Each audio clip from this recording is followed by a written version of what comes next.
Good morning, Karen. How are you? Steve, good morning. Well, thank you. How are you? Can we say Happy New Year still? On the Happy 20th New of January? Year.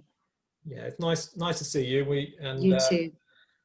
There's been an awful lot going on, hasn't there recently, and much said Yeah. about that. And I was having a coaching session with a client yesterday, and it wasn't a planned coaching session, but they contacted me and said, can we have a chat? And I said, yeah, no problem at all. And they said, oh, I dropped the ball a bit last week. I kind of made a mistake. Something didn't go to plan, and I'd like to talk it through. And they contacted me, and we were chatting about that. And they said, well, last week, because of all the changes around lockdown, I needed to send a letter out to all of my stakeholders to let them know how we were responding, how we were reacting, what that might mean to them.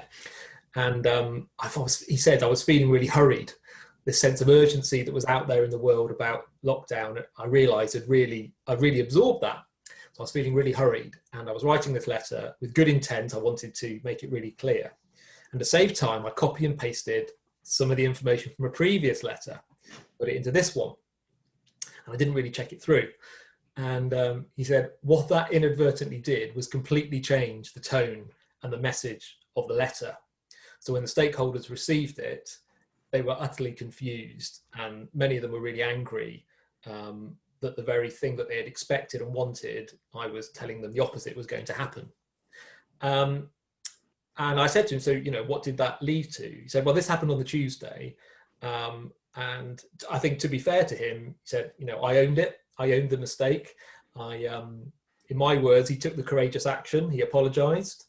He explained exactly how and why it had happened. He wasn't defensive in the least. And he said, I took all the practical steps necessary. He said, but the impact of that was the Tuesday meant that for the rest of the week, I was doing damage limitation. So my intention to speed up and save time resulted in the rest of the week being kind of wiped out, really. But he very much felt comfortable with taking the practical steps. And he explained all of that to me. But I said to him, what I'm interested now in is, has there been an emotional hangover of that? What was the impact on you emotionally? And this is a leader that would really, I think, express himself as being a very compassionate leader. He's very attracted to the idea of compassion and compassionate leadership. And we talked about that. And it's really interesting what he said. He said, initially I felt like I wanted to be defensive about it, but I realised I completely empathise with the stakeholders, and I did feel guilty that I'd caused this extra hassle for them. But he realised that he'd done the right thing, so there wasn't much of an emotional hangover, but he really needed to take stock, which was why he was having a conversation with me about what had triggered this sense of being hurried, this false sense of urgency that he was experiencing, and what might trigger that. And we explored that to quite a high degree. And I was just wondering what you thought of that around, how when we think we might drop the ball, we can often go into those practical measures, but how do we also think about how we can be kind to ourselves and show ourselves some compassion and empathy when we've gone past the practical things we need to do, Karen?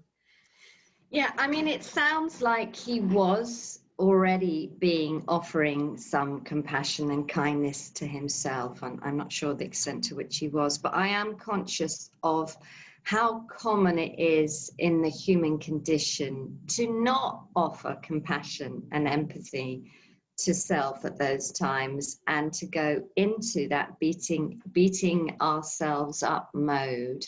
And I think there's some kind of collective programming, even in the collective unconscious, to go into that. And I'm conscious also about how much pain and damage, if you like, that can cause.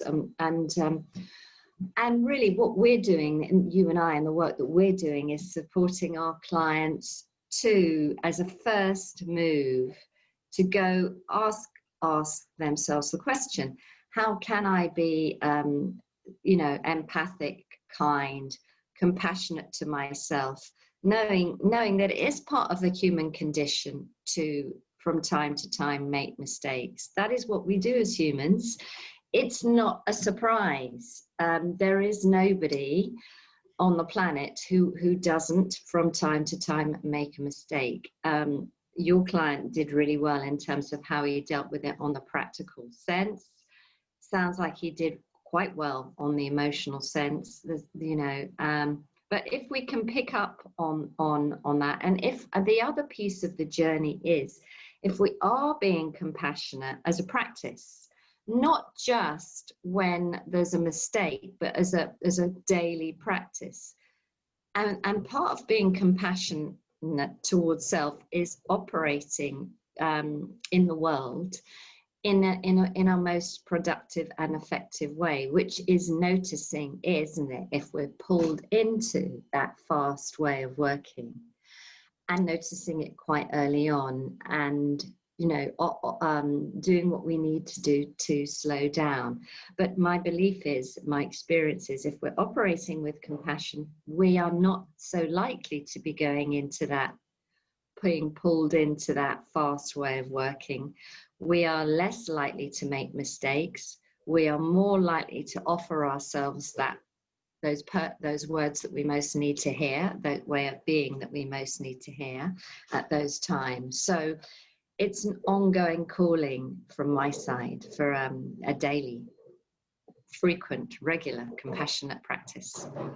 What do you think? Yeah, I think that's very interesting. And I asked him, and I said, what was the feedback from the stakeholders when you were kind of showed some vulnerability, because you owned the mistake. You said, yeah, I got it wrong. And then you went a step further and explained how that had happened in quite some detail. I said, did you feel like you were taking a bit of a risk? He said, well, yeah, I absolutely did. But I absolutely believe that being straight up, honest, and I think if I was in their position, that would have been what I would have wanted to hear.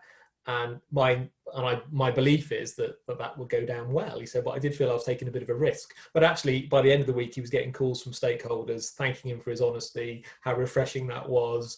There was some laughter about how they'd all done similar things in the past. So it didn't take away the fact that it initially had a negative impact. But actually, by the end of the week, he was involved in some really good conversations with stakeholders. And I think there was something about trust building. And I think there is something about, people don't expect leaders to be perfect and superhuman.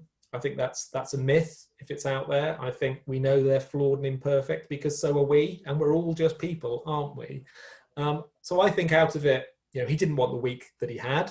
He didn't want to spend those 3 days having to clear up after himself. But reflecting back on it after the weekend, he thinks some positives came out of it as well, not only in his own reflections, but also in those relationships with the stakeholders, because they saw him with some integrity, because he Definitely did the right thing.